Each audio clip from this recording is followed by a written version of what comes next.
It seems like we are live. So he ends up telling me about this artist. We are. Thank you for being all of you here tonight. We are starting the meeting for the first budget review with our staff. For those of you who cannot see in the back, there is a room full of city department directors, and they're all looking at us. So thank you, council members, for making time. This is extremely important. We're always excited to have this process begin. There were no balloons, Jessica, as you promised, and fireworks, but I guess I'll turn it over to the city manager.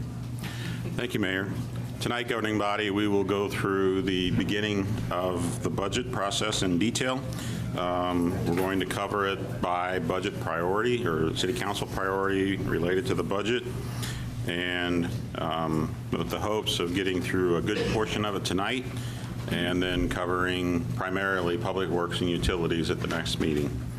So with that, I'll go ahead and turn it over to Nick. Nick's going to go through the details. I'll add any comments that I feel needed, and please feel free to ask questions. I think the best way is as we Nick will be giving you some highlights about each of the particular areas of the budget by department, and then he will give those highlights and then pause to see if there are questions that you may have that you want to ask regarding each one, and we'll answer questions on each particular budget department so that we can get those answered rather than having to remember them until we get all the departments done. So, all right, Nick? Good evening, Mayor, members of the council. Before I get started, I do just want to make two quick introductions. We have a new budget team this year, and so I want to just quickly introduce Alyssa Warner and Karuva Kasike, both joining us within the last 3 months, and so it's nice to have a full team on board, and they've already shown a lot of great work so far, and so looking forward to this budget process and beyond with their assistance. So if you see them around, say hi and make them feel welcome. How you doing? Welcome. So we're going to start off tonight by talking about the improving fiscal sustainability and governance departments. This starts on page 23 of your budget book. And as you'll see as we go through each priority area, we have the objectives that were approved by you, the governing body, in April of this year. So the departments that we'll be covering in this group will be City Council and Mayor, the Executive Department, Administrative and Financial Services, Human Resources, Information Technology, and the legal departments. These departments represent 8% of the total general fund budget, and we will start with, on page 24, with the City Council budget. So not too much to highlight here. There are no significant changes to the 2020 budget for the City Council. The primary change is a reduction of $5,000 in security that was, or an overtime that was for some security at different council events, but we don't pay it out of that account. So therefore, we decided we could reduce that allocation in the budget. So Nick, it's still in the budget, just something. It's still in the budget, but it's not paid out of this account. So. Councilwoman Ortiz? Oh, okay. Question answered. Okay. Moving on to page 26 and the mayor's budget. Again, no significant changes to this budget. It has 2 employees. Yeah, so it's all paid out of the general fund, $160,000, and funds 2 employees and contractual commodities, and no capital expenses for the mayor's budget. Madam Mayor, Councilman Jensen? are you sure it's only 2 employees? Because the mayor is so many places. I feel like there's got to be 3 or 4 clones. There could be. You know, we don't account for that in the budget, unfortunately. Just checking.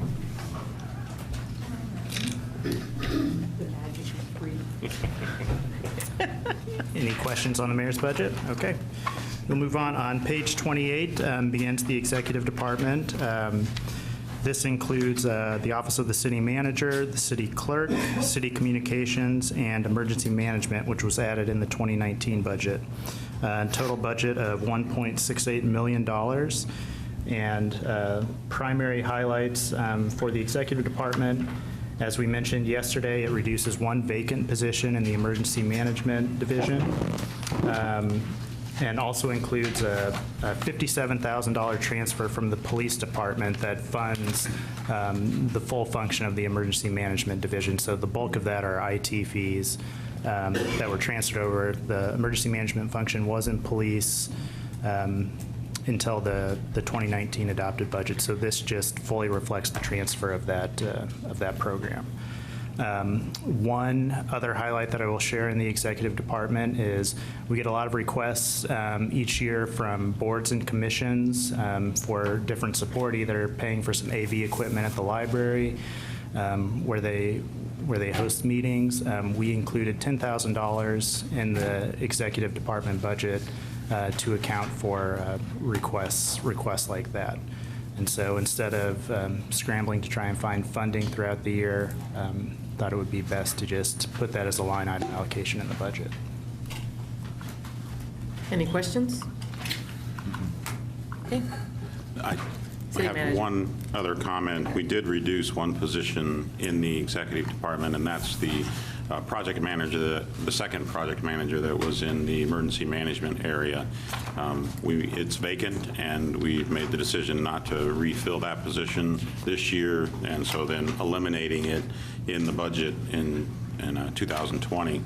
In addition, though, we are adding the independent police auditor position, which will fall under this structure eventually when we get through the hiring process for that position. So that will be added back in. Councilwoman Ortiz. Thank you, Madam Mayor. This isn't the finance part yet, right? Because you guys, Not yet. okay. Okay. Page 38 begins the discussion on the Administrative and Financial Services Department. It is a $2.5 million budget funded out of the general fund. That includes two primary divisions, but includes obviously financial administration, payroll, accounting, budget and performance, and procurement. The highlights for the Administrative and Financial Services Department include reducing one vacant office specialist position that we highlighted yesterday during the budget highlights. And then it also reduces funding for the open portals that we have in the city. We are going with a new provider. So last year, if you remember the budget discussion, we transferred our performance portal to Esri. We have an existing contract with that company. They also provide other portal services, and we looked at a preview of them. We thought it was a good time to make that jump. They're relatively new in this business, but we've had good success with Performance Portal so far, and thought that we could transfer our other portals. So that would be the budget, open checkbook, and our capital portals. So you'll see just a slight change in layout. We're working on that transition right now, and expecting that we'll achieve those savings in 2019. But we will have a soft rollout and then open it up to the public, and you'll see just some minor changes in the outlook, but excited to see how that change will occur. Councilwoman Hiller.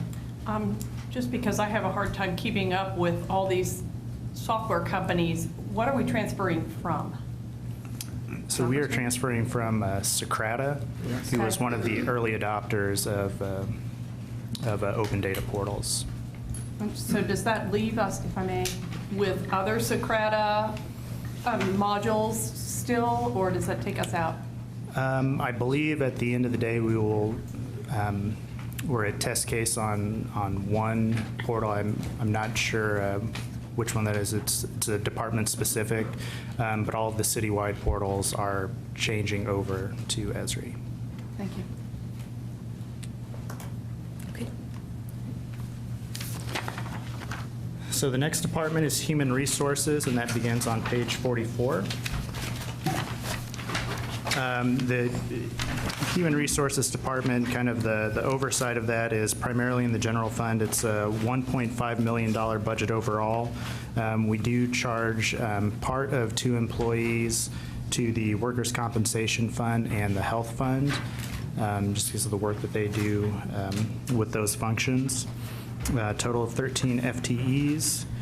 And the highlights for human resources are, first and foremost, the Topeka Way to Work program is funded out of HR, and that stays flat with the 2019 budget at $30,000, and so that is included in the 2020 budget.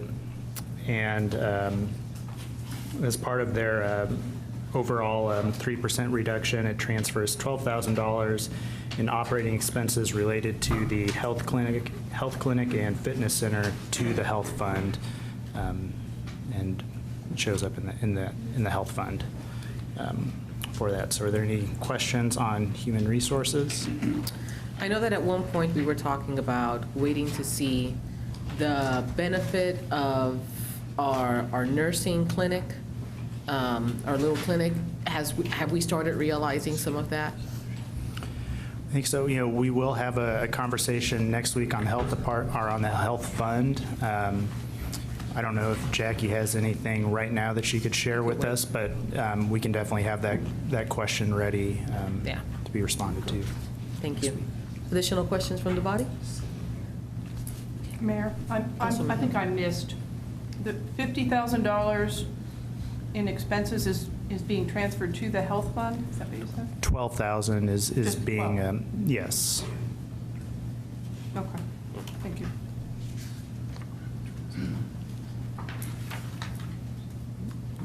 All right. The next department is information technology on page 48. Information technology is one of our internal service funds, so it is funded solely through the allocations to departments based on number of PCs, number of employees, and number of phone lines that those departments have. We have an allocation formula that is tied to those 3 things. Funding for 2020 is a little over $4 million. All of the operations for the IT department are funded through those allocations, with the exception of some capital where, as we've done in the past couple of years, they're utilizing fund balance to pay for capital expenses that are in the 2020 CIB. The other thing that I'll mention for information technology, it does reduce 1 vacant system developer position, and includes some increases for fiber installation costs related to capital improvement projects. Deputy Mayor. Did I hear last night, or did I read somewhere that their budget came in flat? So their operating budget did come in flat and is funded through the fees, but the additional capital expense is funded through their fund balance. So You just said that, didn't you? Okay, capital. Okay, thank you. Right, legal department starts on page 56.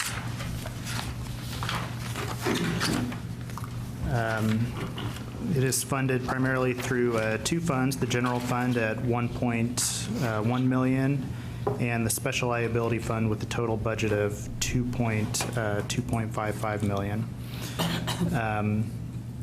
The major changes here that we highlighted yesterday are we are transferring 1/5 of $1 million from the special liability fund to the general fund as part of budget balancing measures for the general fund in 2020. For the special liability fund, you can look at the civil litigation division on page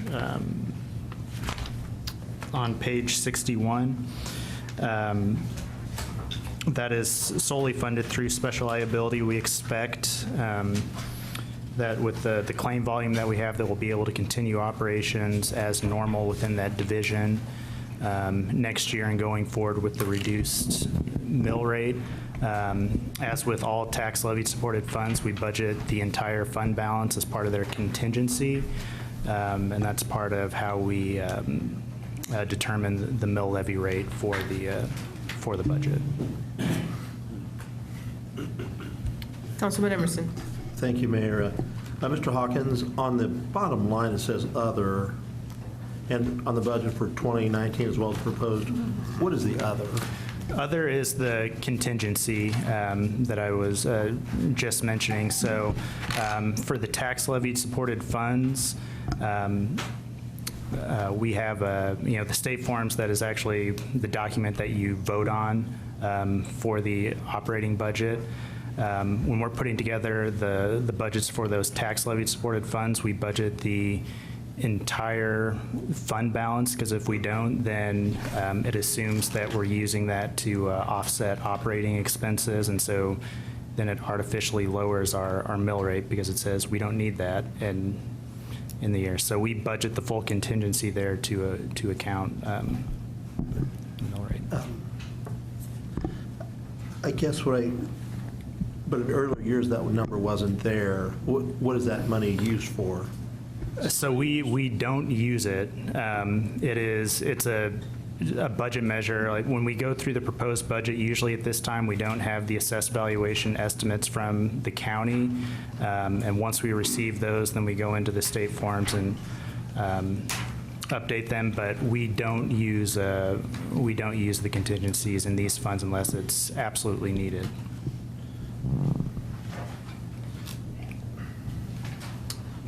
So the issue is there's a requirement for us with regards to our forms that the state gives us for payment for our tax purposes when we submit our budget to the state. If we don't include that expenditure, then it will make changes to the mill levy rate for us. In order for us to maintain that balance, we have to put down that we're expending it all. And then we don't plan to expend it all, and if that's the case, then at the end of the year, we still have that balance there. And does this in any way tie our hands to how we can spend that money?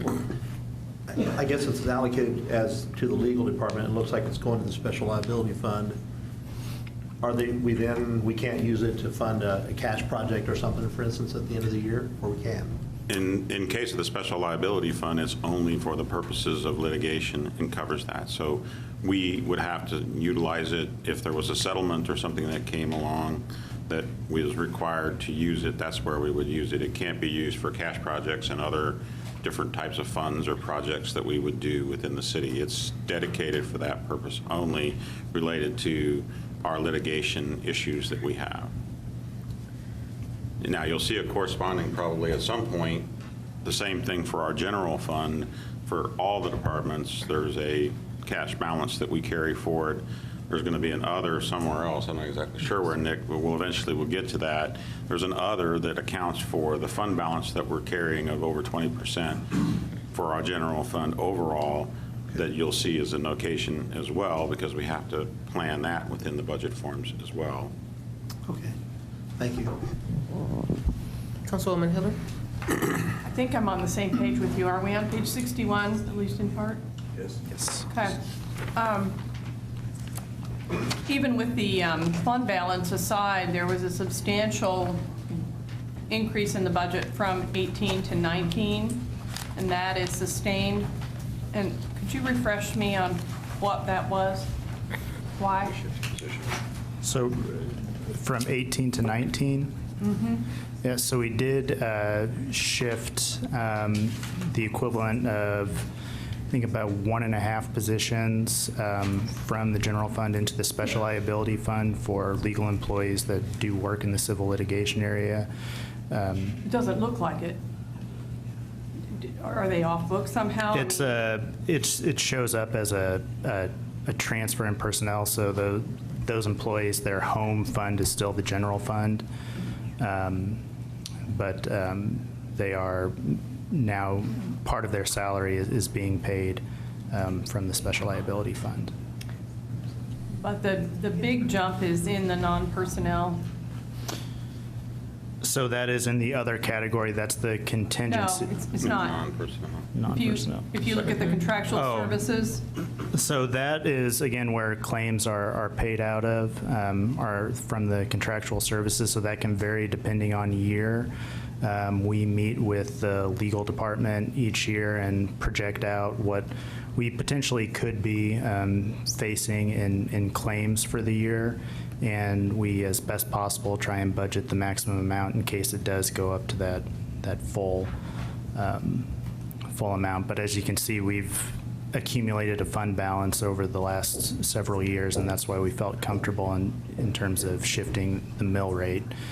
So if any large claims do come in above what we've budgeted in those line items, then we could utilize fund balance for that and still be okay with a lowered mill in that area. Okay. Okay, so now we are transitioning to the public safety departments. That starts on page 63.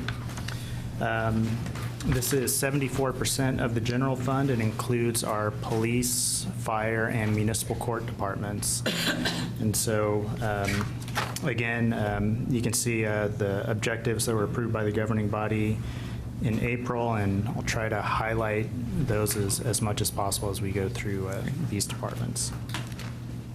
So the first is the fire department on page 64. Total budget of $28.75 million for 2020. All through the general fund includes administration, training, fire prevention, operations, and emergency medical services. Major highlights for the department. This does include funding for the department to participate in the city's fleet replacement program. So it's the first year that we've budgeted resources for that. That's about $100,000 that is included in the fire department's budget for 2020. Emergency medical service funding is reduced by $70,000 for AED monitors and defibrillators. The department will still purchase AED replacements at a cost of about, I think, $1,800. And then we'll look to purchase additional defibrillators as the ALS program expands. But as far as the budget is concerned, one of the reductions that they submitted was $70,000 for what would have been two defibrillators. The budget for fire also includes a reduction in travel expenses of about $57,000. That is due to hosting more on-site trainings and trying to host more regional trainings, and so a good budget savings there. They can go out and hire a consultant or trainer to come in and host trainings for different certifications, not just for the Topeka department, but potentially for other regional departments as well. Deputy Mayor? Okay, sometimes I don't understand your language, so I'm going to ask you my language. So the full-time equivalent positions, does that mean we have not hired any additional firefighters this year over last year? That just means the total authority for filling positions remains the same. So included in that, as we go throughout the year, there's usually, especially in our bigger departments, there's a number of vacant positions, and once that gets large enough, then they look to fill a class. Do you know what we have now? If we have the authority for 249, what do we have now? We're at 13 vacancies right now. Okay. And where's the money at to fix the fire stations? What needs fixed? That is included in the CIP. That was part of the general obligation bonds. One of the new programs was for the facility improvement program. I believe it was $2.3 million each year. That is now being paid out of general obligation bonds. But it is in there for next year. We're factoring it in terms of like the debt services where it would show up on the operating side, but they would be in their own capital account. Okay. Thank you. Okay. So the police department starts on page 76.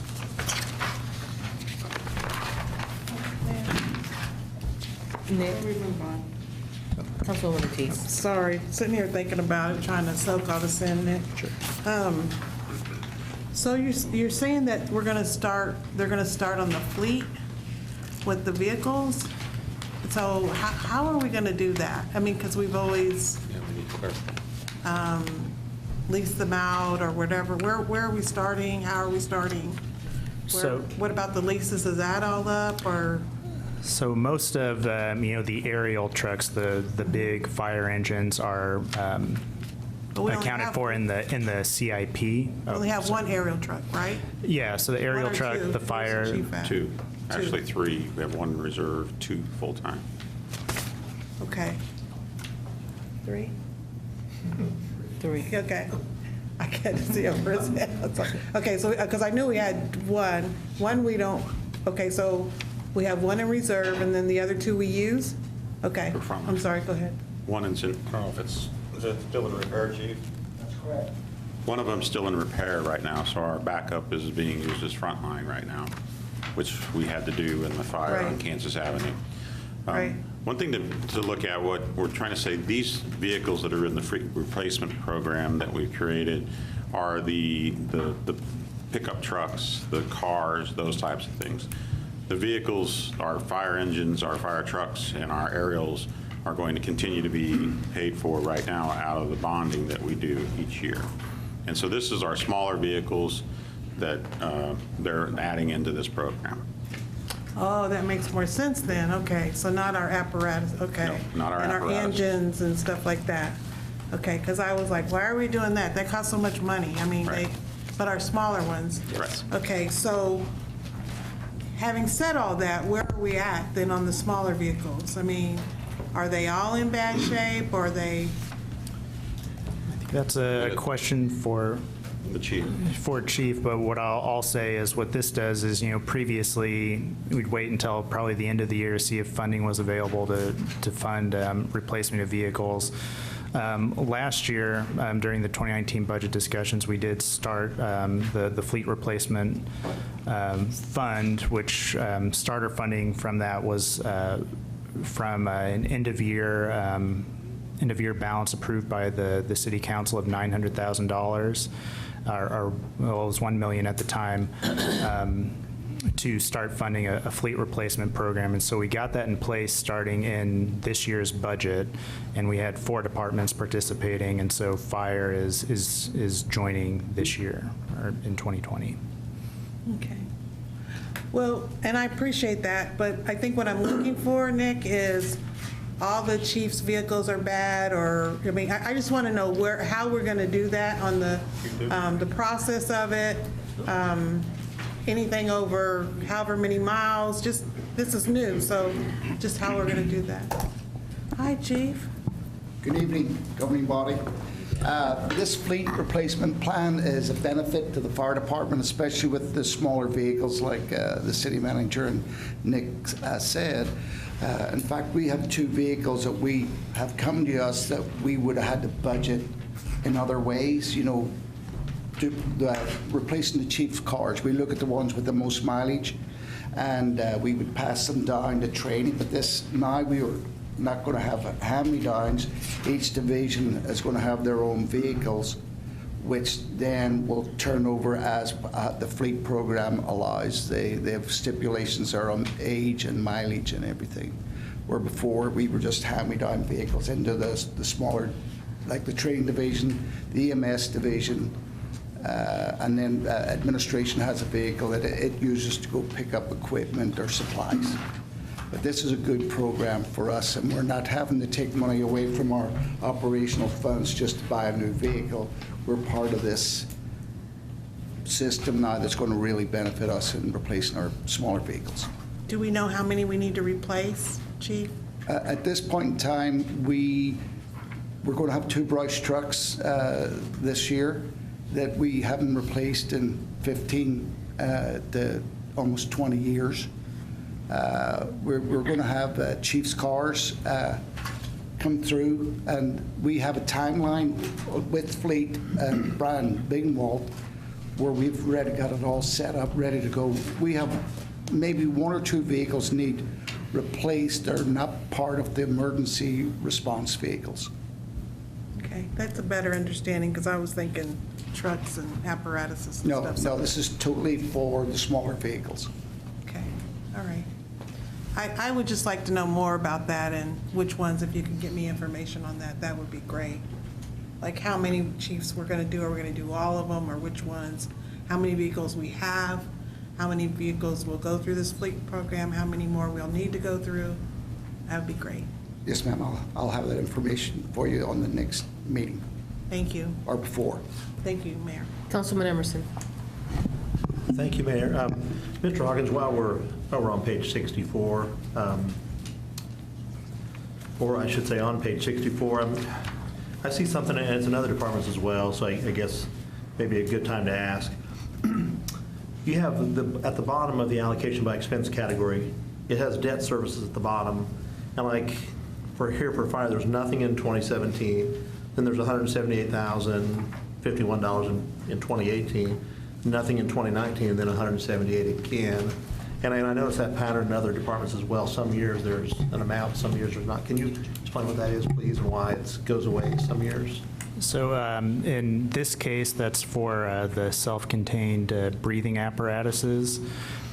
We had been allocating that, I believe, under capital outlay, but it's actually a lease payment, and so we just transitioned that to show. So in 2019, it was under a capital account, but it was actually paid out of a debt service account because it is a lease payment. And so we've reflected that in 2020 to show where it's actually going to get paid from. And that's where it was paid from in 2018. That was the first year that that lease was in effect. So just to be clear, in 2018, you showed it separate. Then in 2019, you combined in there, and then you decided this year it really needs to be separate again. Yes. Okay. Yeah. Well, and I know police is next, right? Yeah. So the same question on the chart for them on page 76. We have debt services was just in 2018, and then nothing this year or next. That's, yeah, so that was actually in the police's case, and they might correct me if I'm wrong, but I believe that was the ending lease payment for vehicles. They switched to primary cash funding for replacement of vehicles, and this was the 2018 represented the final payment, I believe, in January or February. We made that final payment on the lease for those vehicles. But we didn't. Yeah, just doesn't make sense to me because some years we don't have it all. You'd think if that was the last payment, we'd have some payments in 2017 as well. So anyway, I'm not trying to put you on the spot. I'm just trying to figure this out. Yeah, that's a good question. So we can look and see Okay. if it was somehow funded in a different place in 2017, and we can get a response back. Okay, thank on you. that. Okay. Thank you, Chief. Thank you. Thank you, Nick. So page 76 is the police department, funded at $40.9 million out of the general fund. Has 4 divisions or bureaus, so the Executive Bureau, Criminal Investigations, Field Operations, and Community Outreach. And we have had some discussions with the police department today on potential amendment to their reduction. So as part of the 2020 budget, we did ask departments to submit a 3% reduction scenario, and then we, as we kind of highlighted yesterday, we took a little over $1 million of reductions from those scenarios. The police department represented $350,000 in reductions. The primary areas of that was in overtime and callback expenses. We've had some discussions with them over the last couple of days, and they do have a slight amendment that I'm going to pass out here that shifts some of that from overtime and callback reductions to vehicle reductions and fuel and estimated fuel savings. So I'll pass that out, and obviously, if you need some time to review that, from a finance department perspective and from an overall city perspective, it keeps the same reduction amount, but if there are any questions, I think police would be able to come up and address any specific questions related to that. So what this summary is showing is what what's in the proposed budget, what those reductions are, and then on the right it shows what the amended reductions would be, again totaling just a little over $350,000. Deputy Mayor. Is there a number in here that says the total amount spent on training? I do not have that broken out right now, but that is something that we can Okay. look at and put together. And then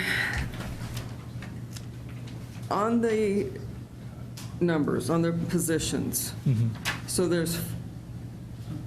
I guess my bottom line question is, how many people are on the streets? The people that were now in the executive bureau, are they off the streets? Is it more than last year? Are we?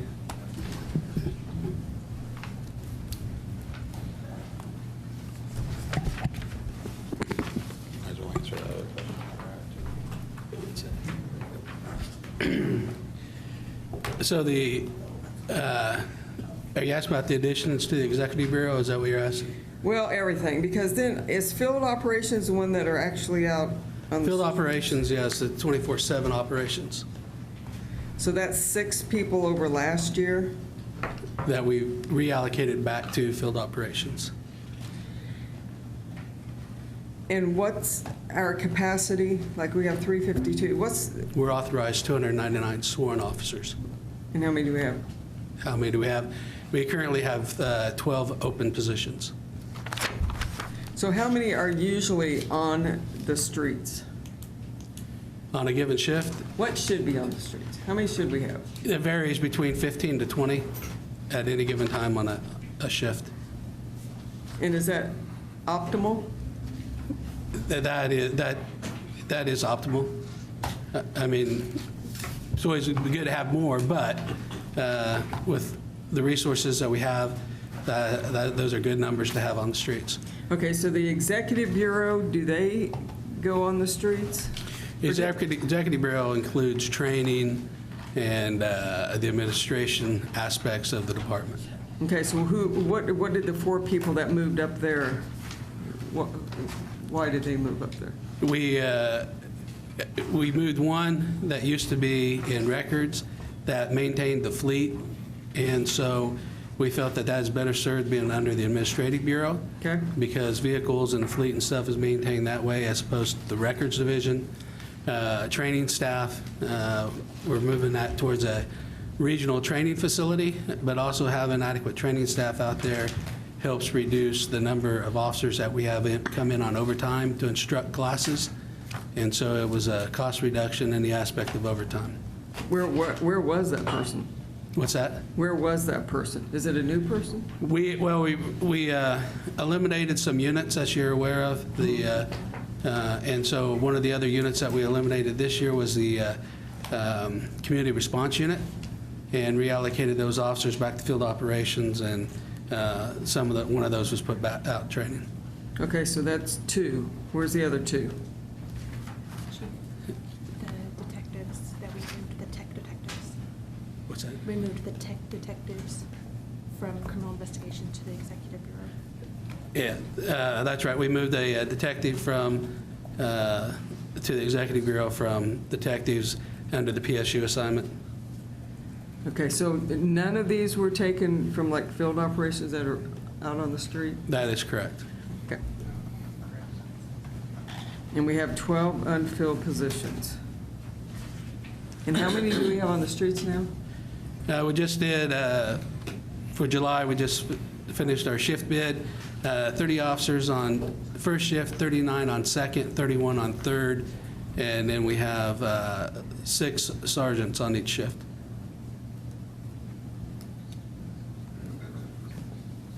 Okay, thank you. Madam Mayor. Councilman Padilla? Thank you.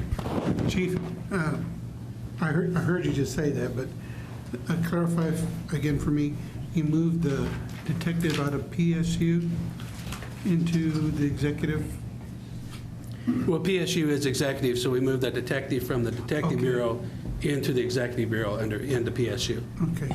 And your number of criminal investigators you have at 66? That would include the supervisors, and in that, narcotics is included in that, Okay. but narcotics are officers and not detectives. Okay.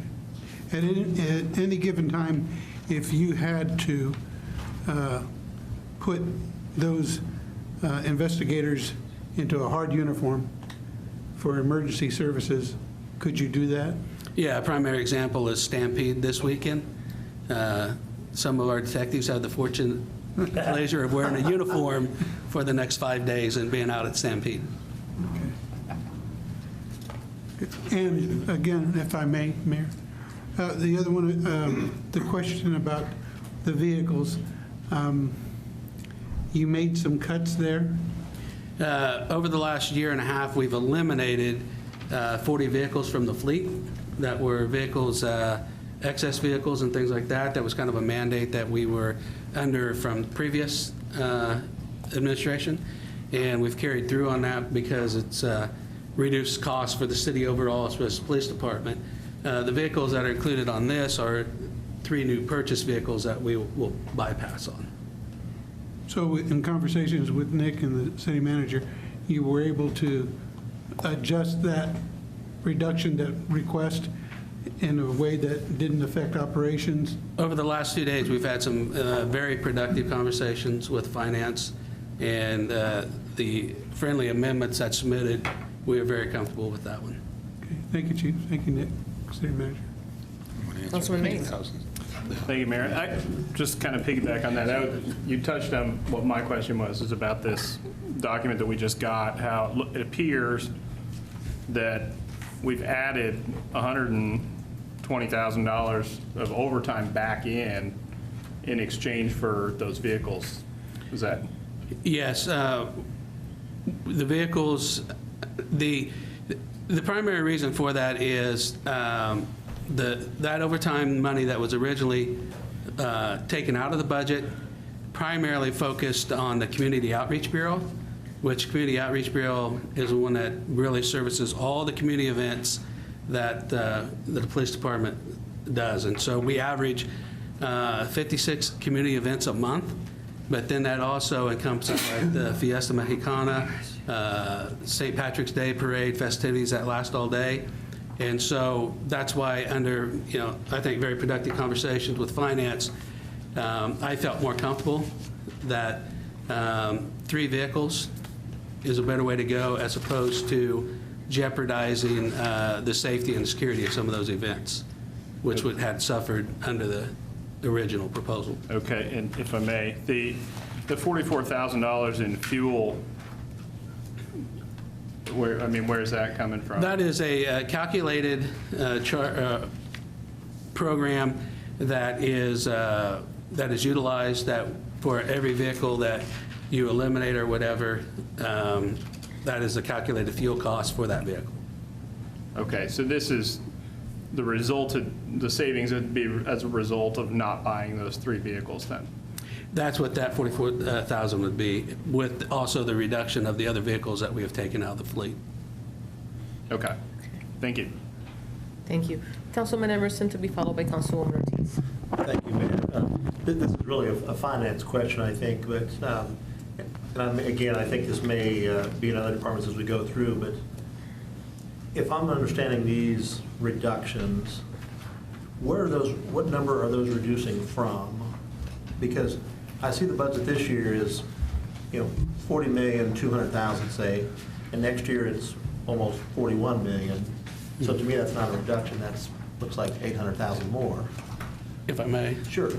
We have done some looking at our overtime. When I was in the Bureau Commander of Criminal Investigations, I had CSI assigned to me, and I'd done economic studies on that where we had 6 people in that unit that were making over $100,000 in overtime and callback. And that's because we were only running 2 shifts. And so what I've done going into the future, I have reallocated another person to criminal investigation, or to CSI, and we will be running CSI 24 hours a day. And by running 24 hours a day, we're going to eliminate overtime, we're going to eliminate callback, we're going to eliminate standby, except on the weekends. So we estimate, the projections are going to be quite substantial.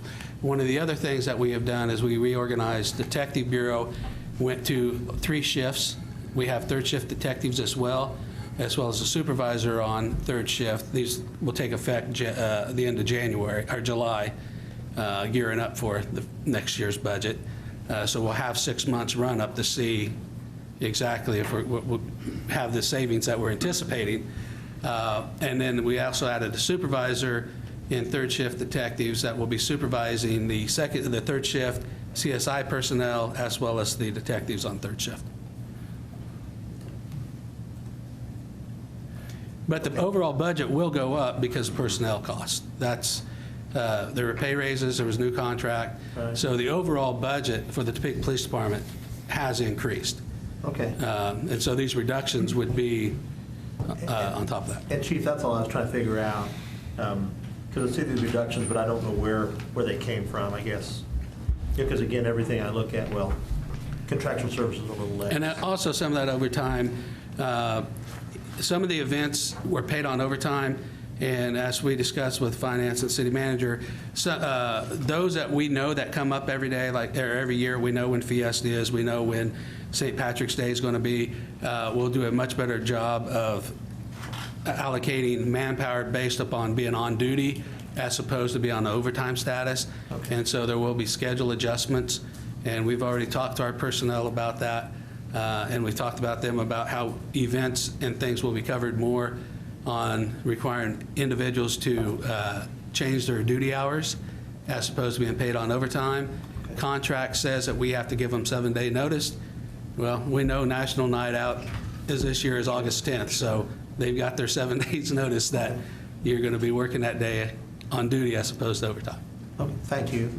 And on the vehicles that purchase, the 2017, we had salary savings from 2017. That's when, remember when I came in front of the council last year, we talked about getting out of that lease purchase thing. Mm-hmm. And that money that was allocated for that purchase in working with finance came out of salary savings from 2017, which we were able to carry forward to 2018 to make that final payment at that point and allow us to get completely out of that lease and now back to our own vehicles.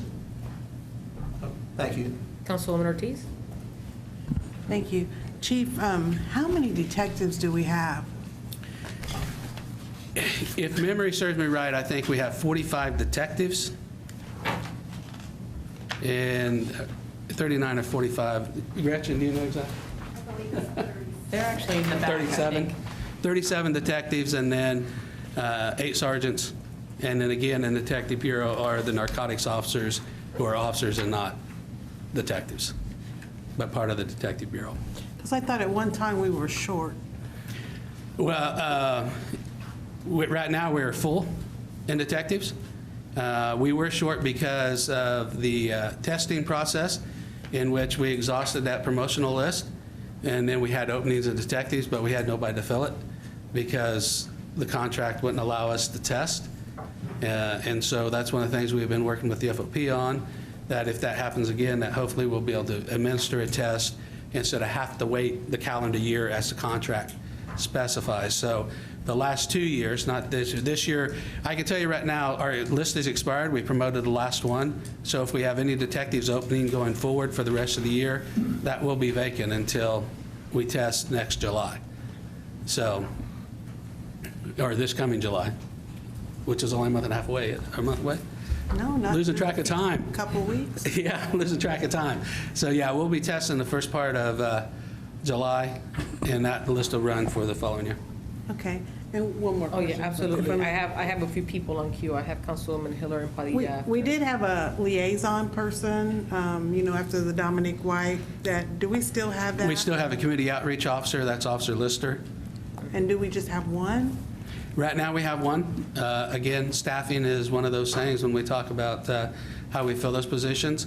And that was one of those positions that after 1 year, which we're coming up on, we'll analyze that to look and see if he's busy enough that we need to add another one, or if we can continue with one.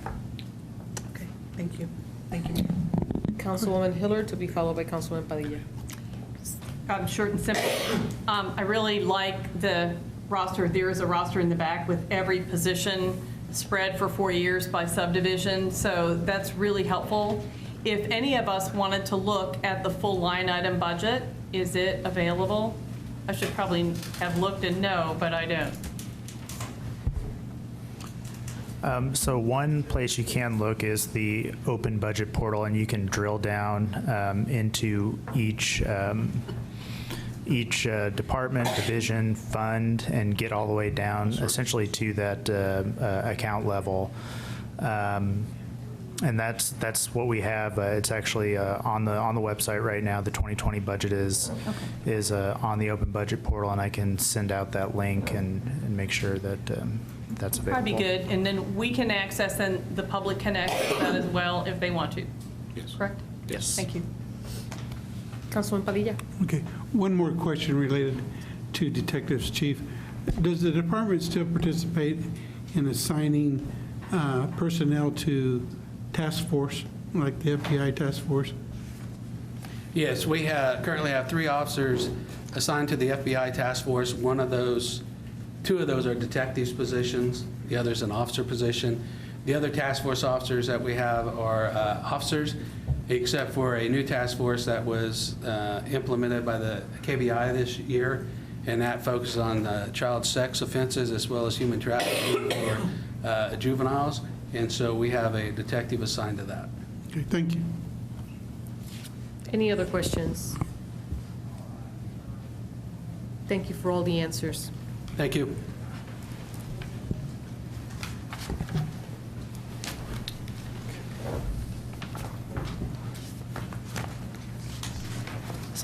Next department is municipal court, and that begins on page 86. Municipal court is $2.16 million in the 2020 budget, allocated in 2 different funds. The general fund, and then now I have to go back and look at what ADSAP is, but I believe it's the alcohol, drug, and special assessment fund.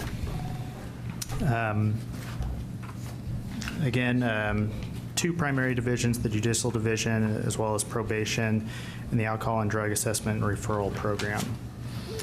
Major highlights for municipal court are transfer funding for the full court software license to the court technology fund in the amount of about $52,000.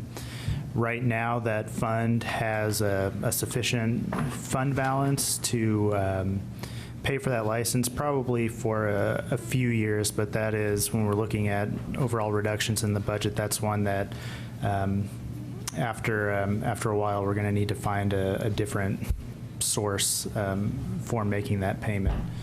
The other highlight within the municipal court department is just highlighting one of the objectives in public safety is the alternative sentencing court.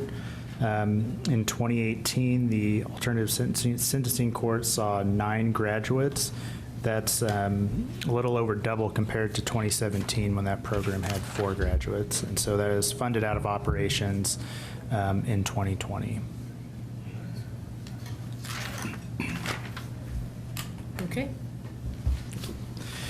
Okay, so the next area is starting on page 93, the priority area of continuing a commitment to developing neighborhoods. This includes the neighborhood relations and the planning and development departments. And so on page 94 begins the discussion on neighborhood relations. This is funded through a number of different grant and general operating funds, a total budget of $8.2 million. And what this includes is CDBG grants. It includes the $750,000 FHL bank grant that the city received this year. It also includes social service grants, as well as the inmate work program, a partnership that we have with Shawnee County, in addition to regular operations for property maintenance and administration and community engagement. The main highlights for the Neighborhood Relations Department, again, it includes that $750,000 FHL bank grant, does reduce, as part of the budget reduction, reduces demolition funding from $300,000 to $275,000. And also as part of budget reductions for the department, reduces the matching grant for the Shelter Plus Care grant by $20,000. That's being replaced with, that portion is being replaced with in-kind services to make up the rest of that contribution, and also printing and advertising for code cases per a change in the code. So we're able to find some reductions there. Deputy Mayor? The grants that are in here and the grant writer that was back on whatever page that was, do you know how much they've brought in? The grant writer have brought in? Is that, are you referring to Dollar amounts and grants. the finance department position? Right. We can provide a summary of that information. I think we've done it a couple different times. That's been a question that's popped up the last couple of years, and so we'll work on putting a Nick, and if summary memory together. serves me right, I recently met with Sheena. I think that we've brought close to $3 million into the city. Does that sound accurate, more or less? I would have to double check on that, but This was from last year. 2018.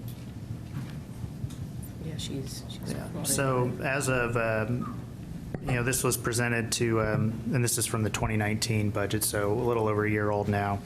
In early 2018, I think in February of last year, we came in front, we did the budget priorities at that time. We had a total of $1.9 million, which included the Brownfields grant, riverfront funding, bikeways, and other grants, so we can work on It's getting just an 1 year, update. right? I believe so, because that position started in late 2017. Yeah, if I could find out 19. And since this is one of our high priorities as the neighborhoods, I guess I'm wondering if there is enough personnel. Are they behind? Do they keep up? Do they?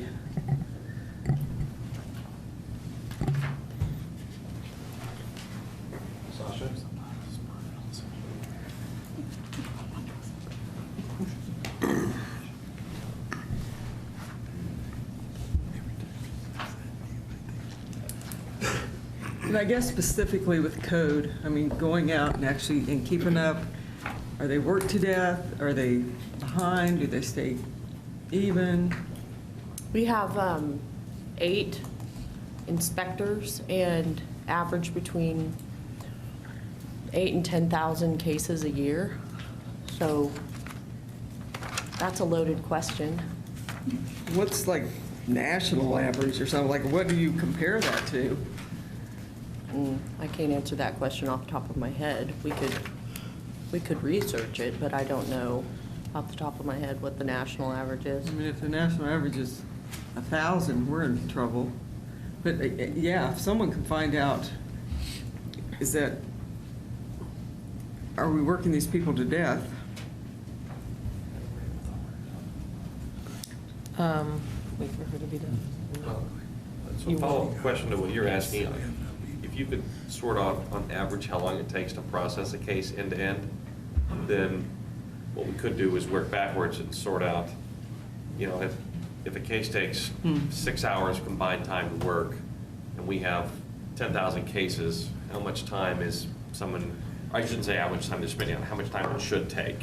Then we can work backwards and sort out whether or not we have enough capacity to handle those cases and figure out if we need to add more people. Sure. We can definitely look at that. In many cases, the time frame is hinged on state or local law. And so it's not necessarily a function of our staff's productivity or if we had more staff, but. Well, I'm sorry, I'm not necessarily saying the time it takes to complete a case, the time somebody has to work on that. You know, how much time they actively spend doing the paperwork and researching, you know, ownership of the property, that sort of thing. What's our human hours required to complete that case? That'll give us the amount of scalability we have within the department. And then we can determine if we need to double the capacity of cases. You know, if a case on average is 4 hours of human time, then that would sort out from there where we need to go. Deputy Mayor, were you done with your questions? Yes, ma'am. Okay, Councilman Lesser. I was just a little confused. Did we go from, I thought we went from grants, were we talking grants and then now we're? No, we were still talking about the Department of Neighborhood Relations, and we were talking about the grants that had come in Right, through the Department of Neighborhood Relations. but then Shifted to staffing. staffing for For the code inspections. enforcement, yeah. We have 3 divisions in our Right, yeah, department. just lots, I thought we were talking grants. Didn't think the Councilman- grant makers were inspecting, that's all. No, sir. Councilman Padilla. Kind of along those same lines that Mr. Jensen was bringing up. As the director, what would you say is the most time-consuming part of a process in receiving a complaint, investigating a complaint, following up on the complaint? Where do you see the most time being used up by the inspectors that we do have? Is there any spot where we can, if there's a funnel that's slowing it down, or if there are, it's not just people, but if there's something in the process that is slowing us down, what consumes most of their time? All of that. Probably the problem properties, and most of you might have a problem property or are familiar, you would be, definitely from your law enforcement days. Those are the most time consuming. We have, in the last 3 years, brought over 18,000 properties into compliance with the 8 inspectors that we have. To answer your question, which is still feeling like a loaded question, but I want to be honest with the group, if we had more inspectors, we could do more. But given the current budget environment, we do what we can. So the question really would go back to you all. And Sasha, I mean, I don't want to step on anybody's, especially your toes, but I think that the other thing that we have to consider is that a lot of the challenges with the code enforcement housing is the different types of layers that we have for code. So there's some houses that we go in and we figure it out, is somebody elderly, and then we have to figure out how to support them so that they could get that code rectified. There's houses, there's actually a house in Councilman Emerson's district that I reported when I was running for office that needed demolition. But till, not your house, sir, not doing you that favor. But there's the state laws that don't allow us to take over the properties. So there's work that can and has to be done. But when you start looking at the complexity of each of them, if it was as simple as somebody gets fined, and then we're able to say the person in the household either paid the fine or was able to rectify the issue before, then you would see that ticker just disappear. But I think that we have to take into account the complexity of all of these code enforcement situations that we have and all of the layers of different policies on top of the staff issue. Sorry. It's just one of those that I'm very familiar with. Your Honor, you're exactly correct. I certainly agree with you, Mayor. I know that nothing's the same. One neighbor isn't the same as the next one. But I'm trying to figure out, related back to my law enforcement experience, when we're looking at a crime issue, we try to look at what is the core problem, which I'm sure you have already done that. Is it a one-officer approach to get it done, or is it a team approach to get it done, or does the officer handle it from beginning to end, or is it's initiated at one end, then passed to the next, and passed to the next, so that there's some efficiencies in what we do. And again, I know the guys are overloaded. I met the new guy out in my district, and I can't remember, I think on his first 30 days, he had logged in like 127 some or more violations, so that's a lot of work. And so knowing that,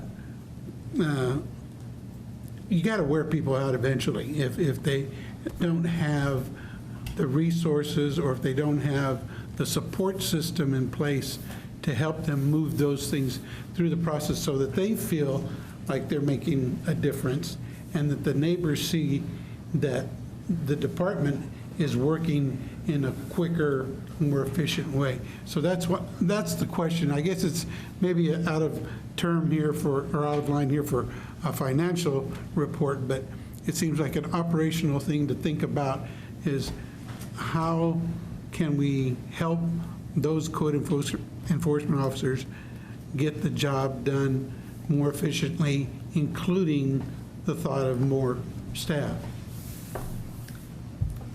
We will definitely do the research to answer the questions that you guys have asked about averages and man hours by case type and what consumes the most time. But the short answer is there are over 50,000 properties inside the city limits of Topeka. There are 8 people. There's no way that they can see all of those properties in 1 year's time. So additional staff, what that would do would shrink those territories, the geographic areas that they're responsible for, and so we would have more productivity just by the nature of shrinking that area and adding more people to look at the 50,000 properties inside of the city of Topeka.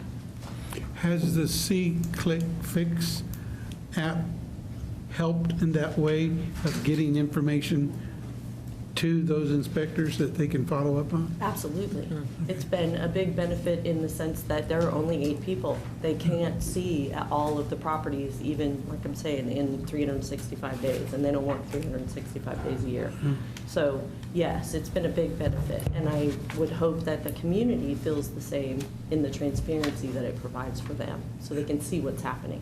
And the reason I ask this, and I don't mean to belabor the point, and certainly I don't want to sound like I'm being overly critical, because I do know the limitations of 8 people. But I went to the ribbon cutting for the new home for Scent that they had there on Girard. It was a great event. I think it was a nice rehab that they did. I think it's very commendable. They've got a young couple that's going to be moving in. I think one's a law student at Washburn. Went inside, looked around, good work.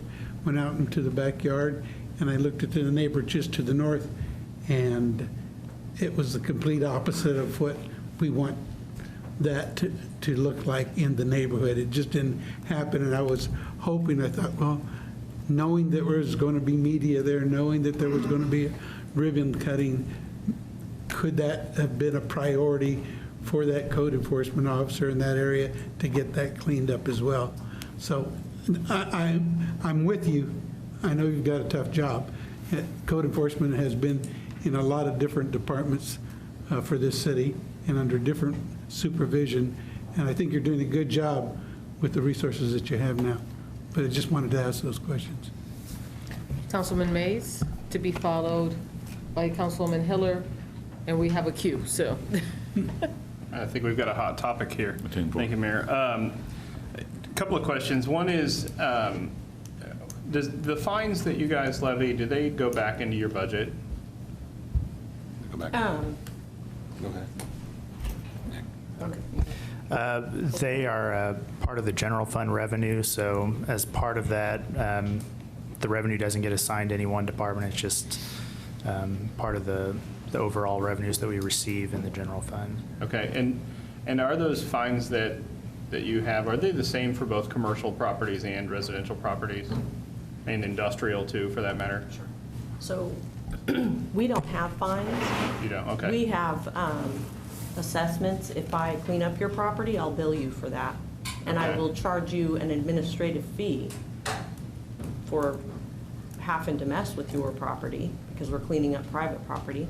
But the property maintenance, thank you, division does not, we don't levy fines. Okay, and those services you provide, for instance, if it were mowing or painting or whatever, how much of that is contracted out and how much it is done by our crews?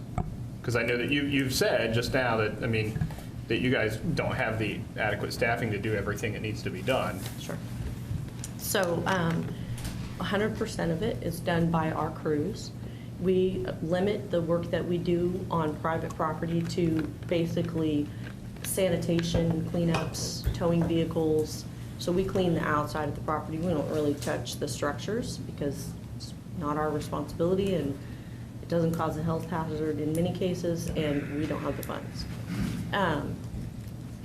The work is carried out by inmate crews. In addition to, we have a 2-man abatement crew that are on our staff in the property maintenance division.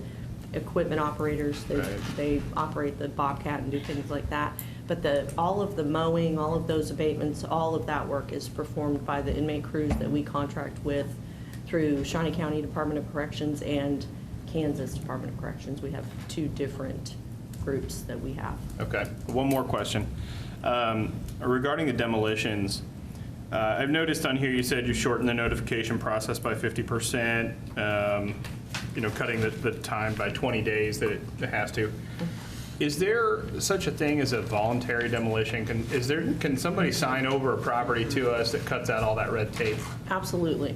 And when that, which we don't take ownership, just to be concise with you, in most every case. I won't say that we've never done that, but we try to find partners in the community that are more suited to build a house there or do something with the property once we've demoed. But yes, if we have the owner's consent, it happens like that.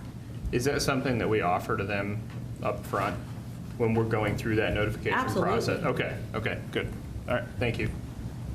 In all credit to Sasha, one of the reasons that I stopped working at Habitat and looked for employment elsewhere was because we started a great partnership while I was at Habitat, and Habitat and Cornerstone have been very thankful for that partnership of saying, this is a great property, we're gonna, if we get the owner to donate the land, then Habitat will take over, or Cornerstone will take over, and they'll build a brand-new house there, supporting the city, receiving more tax that they were not receiving, and eliminating the blight. So, super cool.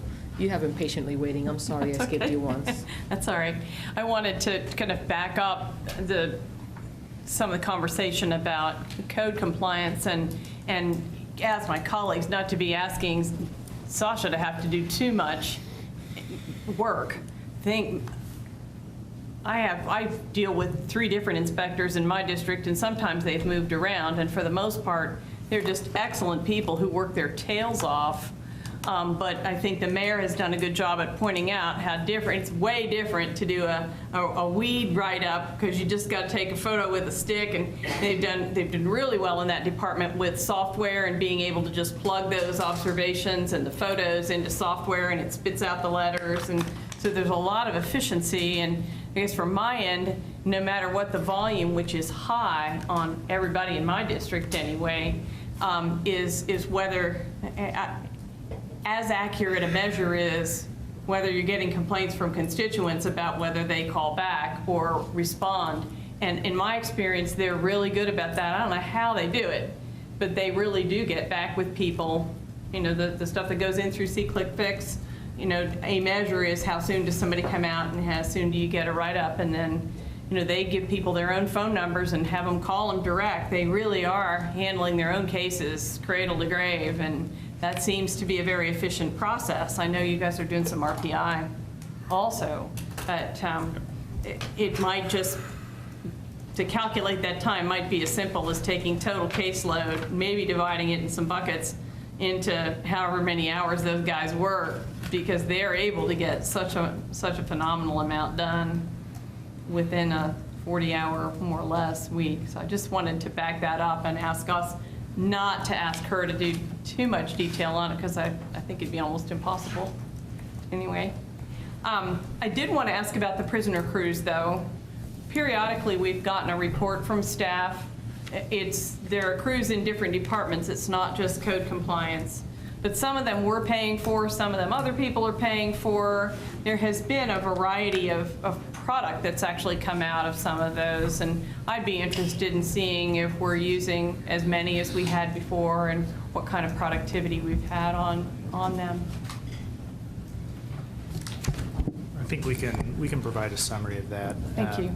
Yeah, I believe one crew is paid for by the Department of Transportation, does a lot of road work, and then, some is divided through the police department, development services, obviously code compliance, and other cleanup areas. I've made some comments about that those are asked questions before, because there are things that, well, for instance, doing Brick Street work in my district, they used to do a lot, and so I became keenly aware of the ones that were not on the job and substantial delays and so on, and I'm not sure we've gotten those crews back activated. So I was just kind of curious. I know that Sasha uses crews pretty vigorously and pretty steadily, but I'd like to see the volume on those, but I wasn't sure about the others. Thanks. So we have, we'll get you guys a summary. We have just updated kind of our description of that program, but we have 3 of those crews that are HUD funded. One of them is funded out of the street department special highway dollars, and crews 6, 7, and 8, 3 of them are funded by city departments cooperatively sharing the cost. Thanks. Okay, Councilman Lesser. Oh, and two are KDOT also, sorry. I thought so. Yeah, sorry. I know I was missing some. Thank you, Madam Mayor. I want to echo some of my colleagues' comments. I've had reoccurrent conversations with whether it's Mike or somebody else there, and I just want to say every time I always get a prompt response, and I think. Sometimes when our hands are tied or your hands are tied, they do a really good job of explaining to the homeowner or what have you. They don't necessarily like the answer, but they understand once they get to that point. My question for you is, and this is quasi-legal question as well, Lisa may have to chime in, but is there any, and I don't pretend to be an attorney, so is there any, if we were to strengthen our condemnation ordinance, or we were to strengthen that, can that be done on a city level? Is that more on a state level? But if we were to strengthen our ordinance in regards to unsafeness and stuff like that to try to speed the process up, is that a possibility? Is that helpful? So there are 2 questions there, and I'll defer to legal on the ability to change the rules around condemnation, and I assume you're talking about the determination that a structure is dangerous, because that is a legal action that we take in our process. I would assume that we could do it at a local level, because the IPMC we do amend, and that's ours. The International Property Maintenance Code, we amend it, and you guys adopted it, and it's ours, it's local.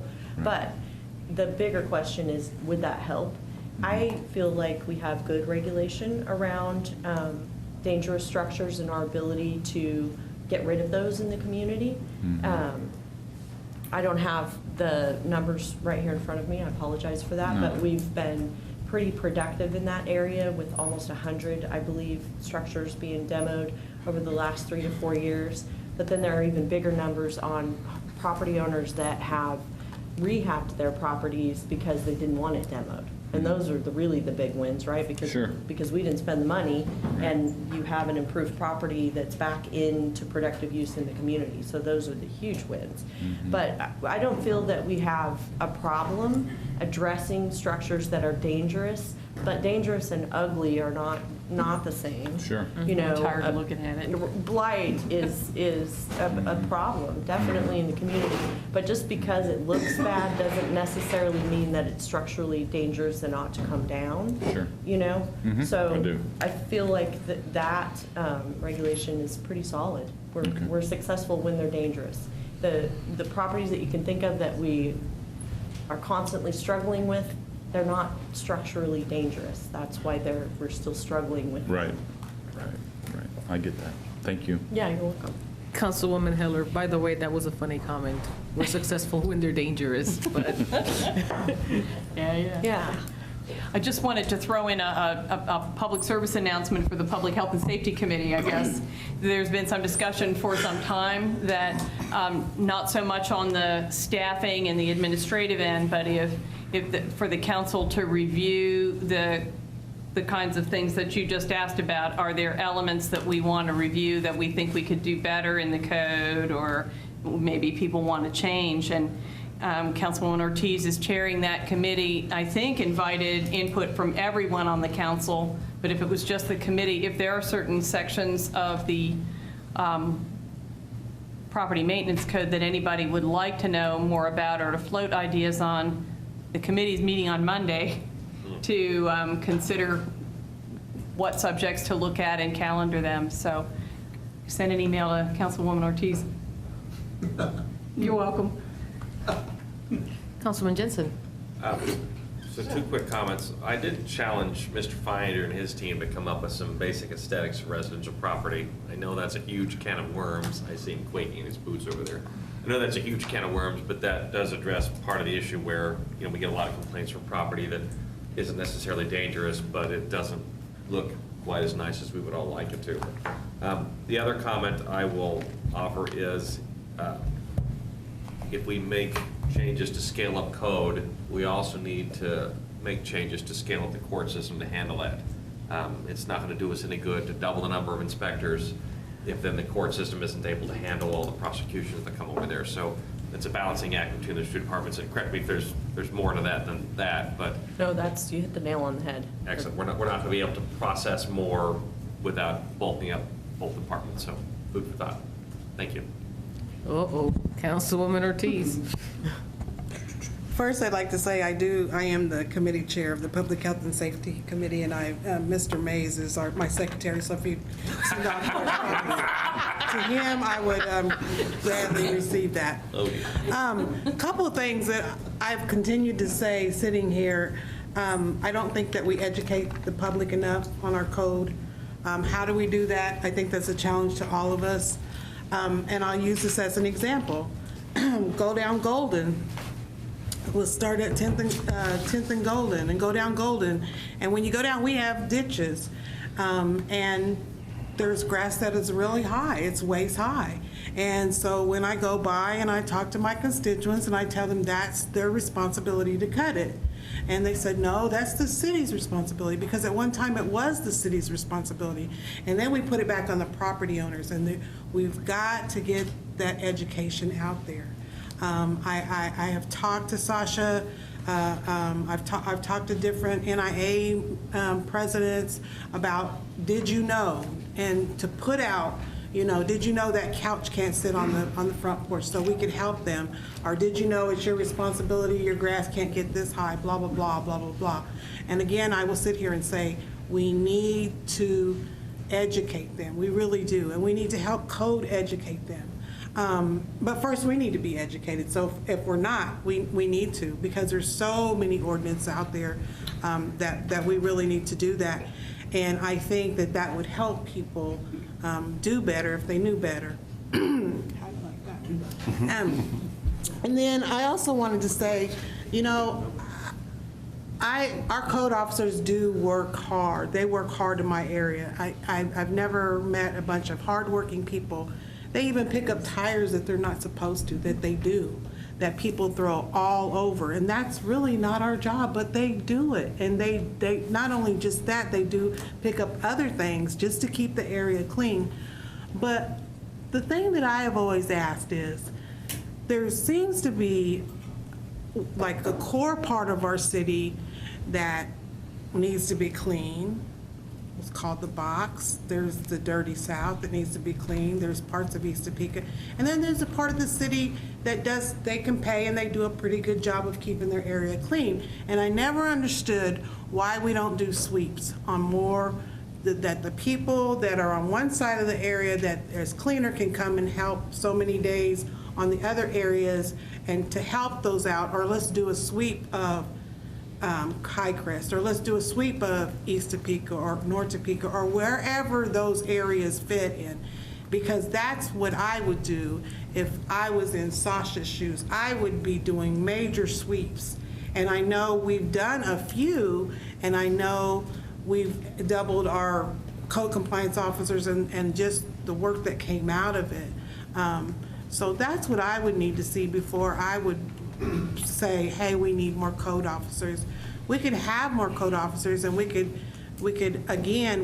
position them in smaller areas. But again, when you look at our critical areas, and we all know where they're at, or we're all in our district, or what needs to be done, I would like to see maybe, my area is crucial, but maybe Mr. Mays' area is not, so maybe his code officer can help my code officer go through and do a major sweep. And I just think those two things are very crucial and would be helpful. Thank you. Thank you very much. Thank you for your input, Councilmember Ortiz. I do appreciate it. I did have some information, though, for you all about education. I've heard you. So just a few of the things that we've done over the last couple of years around that education piece. During the winter months, I think 2 winters ago, we initiated a program where the inspectors go out and identify housing cases, so you need to paint or you have some kind of a structure issue, your roof, whatever. And they send a courtesy letter. And we do this in the winter months to give folks the opportunity to get a plan together, because we know in many cases people aren't fixing the issues because they don't have the resources or they don't know how or whatever that is.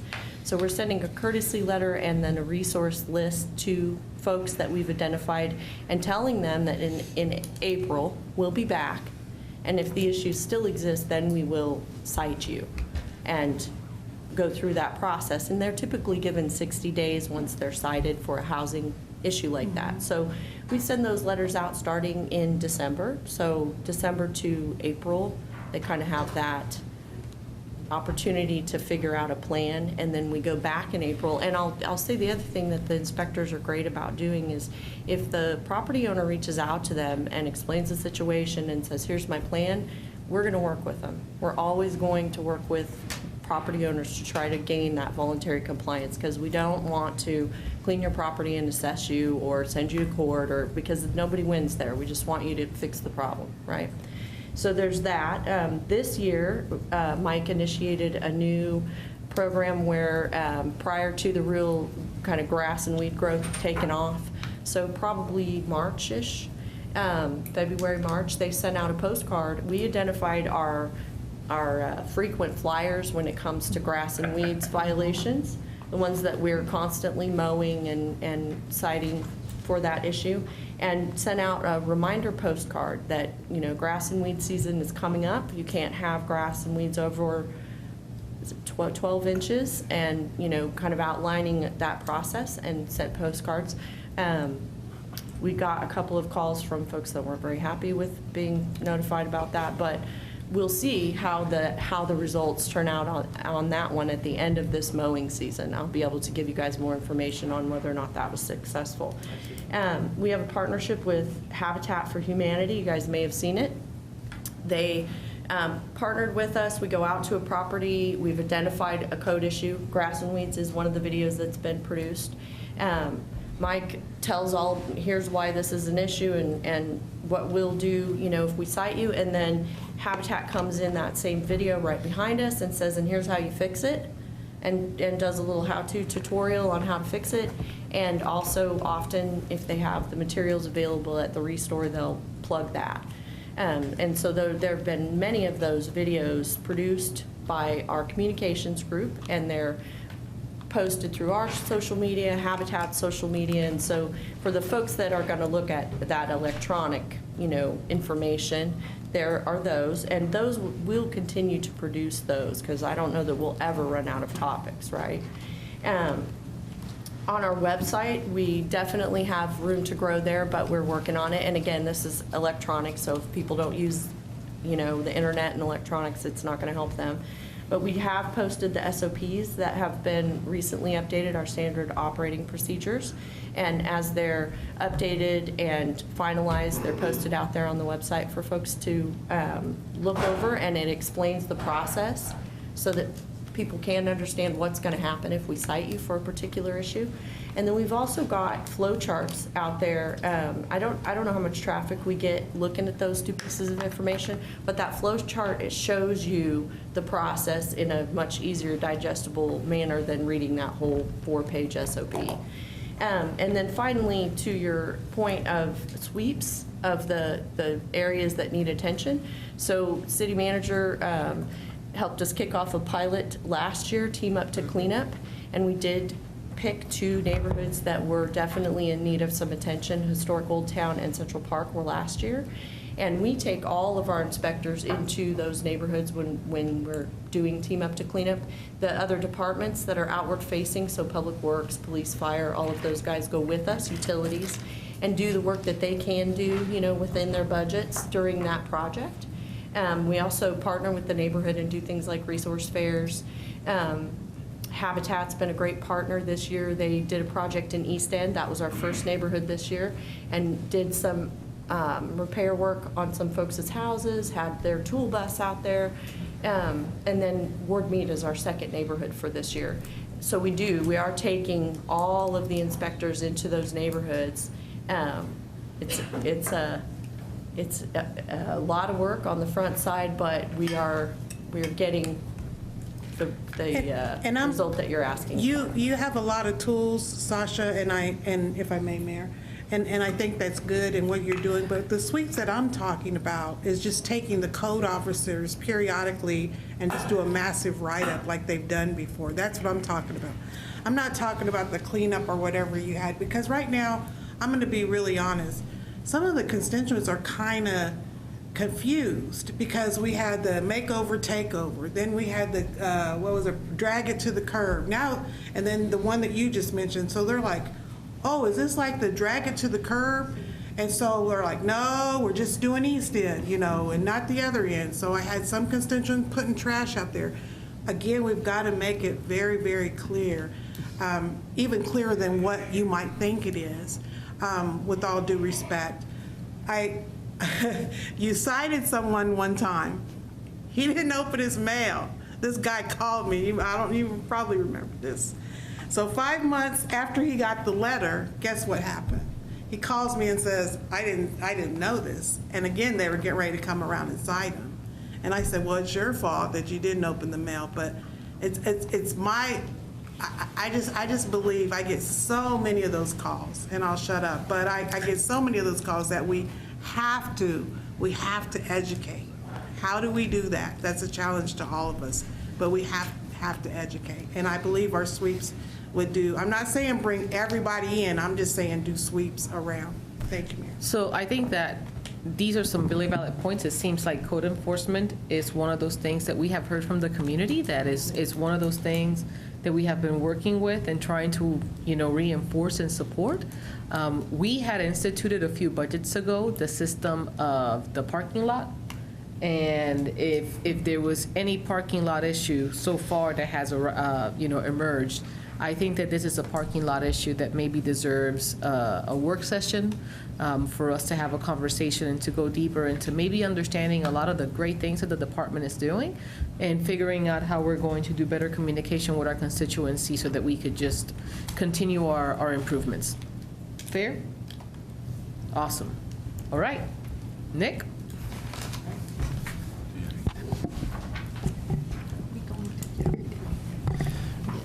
So the next department that we have starts on page 102, and that is the Planning and Development Department. Primarily funded through the general fund. Includes all the planning functions, current comprehensive and transportation planning, and then development services. Just a couple highlights. So first and foremost, overall, there are no significant changes to the overall budget for planning and development services. However, I do just want to point out to a couple of things. So one is normally we talk about this at our other funds discussion, but both neighborhood relations and planning and development do work in our neighborhood revitalization fund. And just, it's been a question that's been asked the last couple of years as we get to talking about that fund, about what type of activities gone in there. And so I know Bill and Sasha have been working hard, and for this year, we're looking at utilizing those funds. There are a couple proposals from some nonprofits to use neighborhood revitalization dollars for 8 new housing units and targeted sort programs. And so we can obviously go into a little bit more depth next week, but wanted to highlight that because that has been a question that's popped up the last couple of years. So just previewing next week a little bit. Also on the revenue side, so we do get permit revenues as part of our development services work. And so 2018, we talked a little bit about it at the quarterly updates last year. It was a pretty low year in terms of valuation, but overall the number of permits stayed the same. For 2019, we've seen an uptick in terms of the valuation of those primarily commercial permits. And we're expecting to see that trend continue in 2020. So we've upped our estimate a little bit from what we saw in 2018. You don't see that in the department pages. That's a general fund revenue, but I just wanted to highlight that as part of planning and development services. Councilman Emerson. Thank you, Mayor. Mr. Hawkins, any ballpark of what those numbers are? So the total budget, I believe, for 2020 is about 1.7. Still actually staying pretty conservative with our estimate for 2019. The first 2 quarters have just been pretty remarkable increases. We've collected about twice as much, if not more, than what we collected at the same period in 2018. So overall numbers for 2018 were around 1.3 million. So we are estimating an increase to about 1.7. And thank you for that. A question also, in I think it was 2018, a lot of our buildings that were built were either nonprofit or they were governmental buildings here. Do they also get a building permit, and is it charged, or nonprofits charged for building permits? And we'll have to defer that question to. Also want to ask Mr. Finder, who took his test to get into Stanford now that we know that that's a thing you can do, right?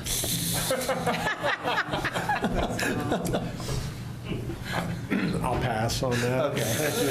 Who's competing with Brendan for being funny? Okay. Sorry. Neither are. Stereo.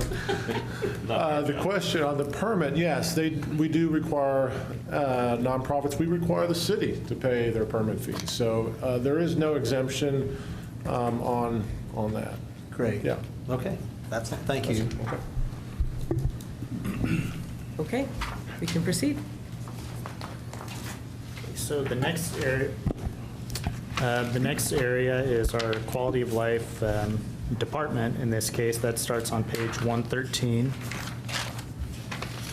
And as far as operating departments, that is the Topeka Zoo is what we consider to be under that. But we also have a number of kind of our non-departmental programs in the general fund, which I would qualify under the strategic investments towards quality of life. So the zoo discussion does begin on page 114. Again, I think overall it's funded through the general fund. For 2020, that's about $2.65 million. Includes administration and finance, education and conservation, animal care, animal health, and guest experience. So the primary reductions in terms of the budget reductions as part of the 3%, we're focused in the areas of commodities, as well as a reduction in funding for animal acquisition. The majority of those commodities expenses are actually being shifted to our partners at Friends of the Zoo. And so that is what I'll kind of qualify as the primary highlights for the zoo department, and open for any questions that we have for them. Councilman Jensen. So it's not anticipated that we would quote-unquote privatize it in 2020? We, when we were putting the budget together, we assumed that operations would continue as normal, but understanding that we would be having those conversations this year. Okay, thank you. And if that were to happen, it would be it would shift from the, looking at contractual commodities and personnel towards a one line item of a pass-through payment. And it's going to be the same number. Okay. All right, we can continue. Okay, so actually just to close out tonight, I'm going to jump to our other general fund non-departmental programs that start on page 158. And as we do that, I'll just again highlight we've tried to track all the questions that have been asked tonight and have not gotten a full answer, and we'll work over the next couple of days to get those questions out and answered in advance of our next meeting. Again, next week we will talk primarily about our utilities and public works departments, and then highlight the other funds that we have in the budget. But speaking of quality of life, I mentioned that a number of our non-departmental general fund programs kind of fall under that. So I just wanted to highlight a couple of those quickly. So just starting on page 158, we contribute to a cemetery. So the city is required by state law to care for the Auburn cemeteries and 2 other family cemeteries. That funding has not changed for the past several years and continues in 2020 to be funded at $220,000.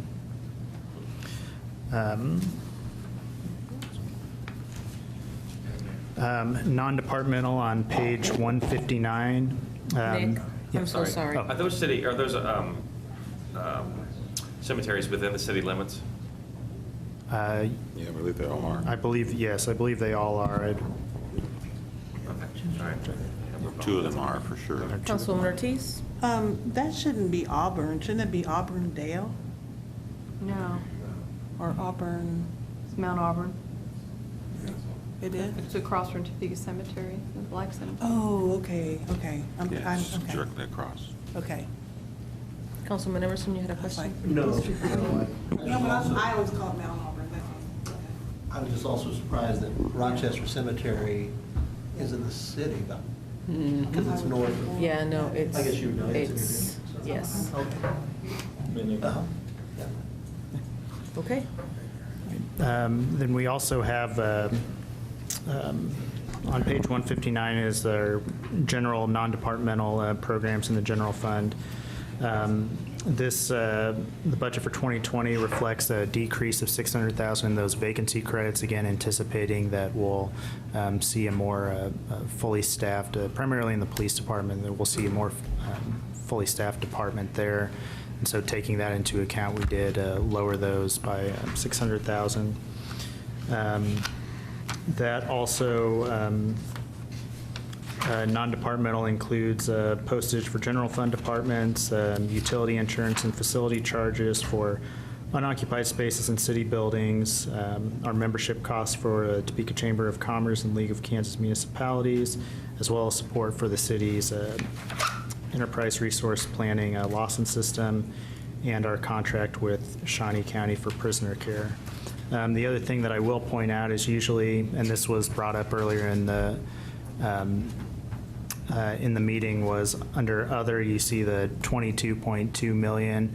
That's our general fund balance, our projected fund balance for the beginning of 2020. Again, we budget that full amount because it is a property tax supported fund. So we budget that. We don't anticipate spending it, but in terms of keeping our mill rate consistent, we do include that in the budget. The other areas that I'll highlight are on page 160. We do contribute a third of the revenue that we receive from our special alcohol funds. That goes towards parks and recreation activities, and we transfer that to Shawnee County. That's whatever we collect from that, we transfer a third, then a third goes to general fund revenue overall, and a third goes to special alcohol grants. And then finally, what I'll highlight tonight on page 161 are under the social services programs. Some of these are highlighted in some of our other departments, but again, no changes for the Topeka Way to Work program, to the franchise fee rebate program. Social service grants stay at 2019 levels.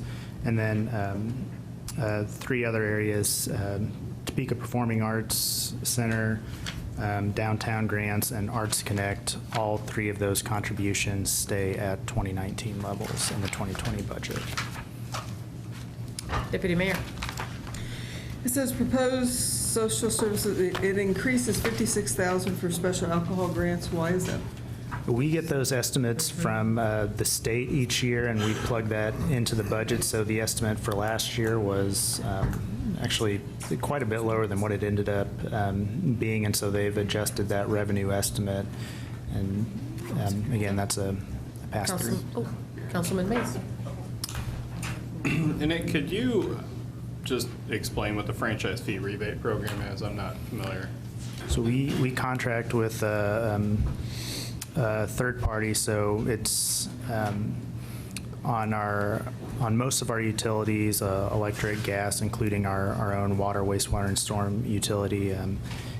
People can apply for assistance with paying their utility bills, and we provide a set amount each year, and if it gets to that point, then So it goes back to the ratepayers then? Right, it goes back to them, and specifically so that they wouldn't have to pay the franchise fee portion of their bill. So it's lowering their bill 5% to 6%, depending on which franchise it is. Okay, and then in the alcohol programs, are you including the Country Stampede bump? We could update our projected, but we'll see how that. Councilman Lesser? Yeah, I was trying, in looking through, where is the TV4, the TV? City 4. City 4, It's where's in the that? executive budget. It's in the executive? Yeah. If you go there, it's under the communications side of things. Gotcha, thank you. Councilwoman Ortiz? Thank you. Going back to the franchise fees, but you have to qualify for that, am I correct? Correct. You have to apply and meet the qualifications. So it doesn't go to everybody, it's if you qualify. Right. Okay. Yeah, I got that. And then my next question is, I was told, because I had a couple of complaints that you allotted more money to people, that money amount was changed, and so we ran out of money earlier. Is that correct?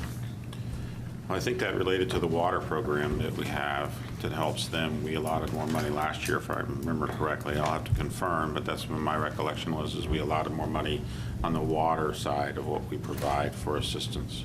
The Roundup, or it's not Roundup anymore. What? It used to be called Roundup. Yeah, I'd have to look. That's just in the water utility, correct? Right. Yeah, doesn't show here.